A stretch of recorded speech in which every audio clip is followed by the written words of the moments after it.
Hey everyone, Dusty here. I'm a couple days post-race from doing my second race of the year, Coeur d'Alene 70.3 in Idaho, and I just wanted to take a second to give you my race recap and let you all know how it went.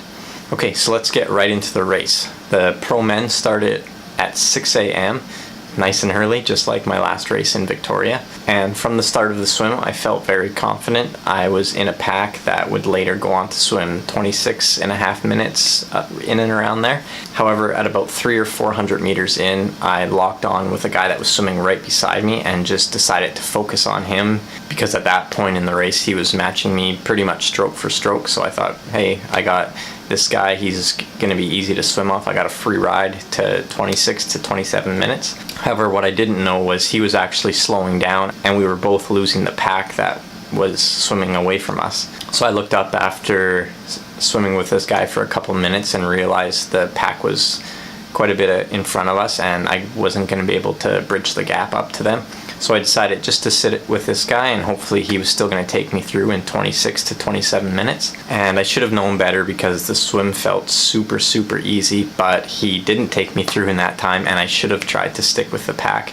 We ended up swimming about 29:30 and I was actually more than a couple minutes off from where I had wanted to swim. So definitely a lesson learned for next half is to base it more on effort, work really hard to try and stay in that group, make sure that the group is always around me so that I can ensure I'm going to come out in that 26 to 27 minutes. Out onto the bike, unfortunately, just like my last race, I felt a little bit flat.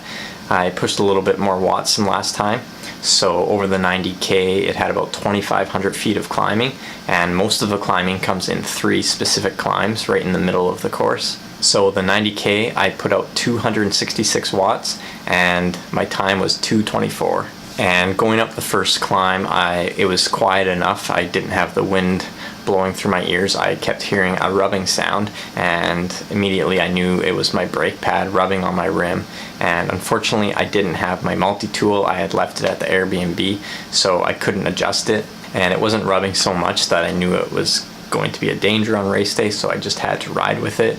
And I don't think it cost me that much time, but I definitely was losing some watts because I had this brake issue. Other than that, the course is actually a really fun course to ride. You're either usually going quite slow up a hill or you're just flying down the other side. And the majority of this course takes place on a divided highway, and they actually shut one whole side of the divided highway down for you, which is super nice. So you don't really have to worry about traffic, but not really a technical course and definitely has lots of up and lots of down as well. So coming in off the bike with my 224 bike split, I knew I was going to be out of the money, but I wasn't in a bad headspace. I just wanted to get out on the run course and put in a solid effort. The run didn't actually feel good at any point during the day, but I was able to knock off a 1:17 and have the 4th fastest run split of the day. Fortunately, that wasn't good enough for me to run up into the podium, but it was good enough for a 12th spot overall. And one of my highlights of being out on the run course was actually passing Triathlon Taryn, who I'm sure many of you know. If you've been following me for a while or have been looking at triathlon videos on YouTube, you're probably well aware of Triathlon Taryn. He does so much for our sport of triathlon, and it was super cool to see him out there hurting just like I was.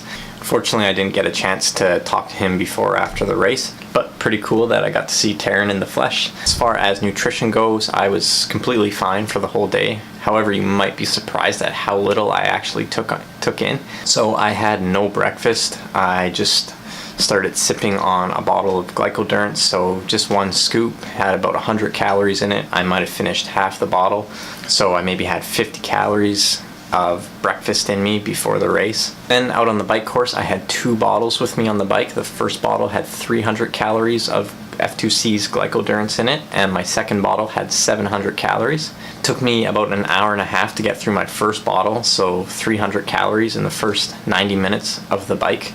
And then I'm not even sure I went through half of my 700 calorie bottle. And then out on the run course, I just had half a gel and some Coke during the last lap, and that was all I had.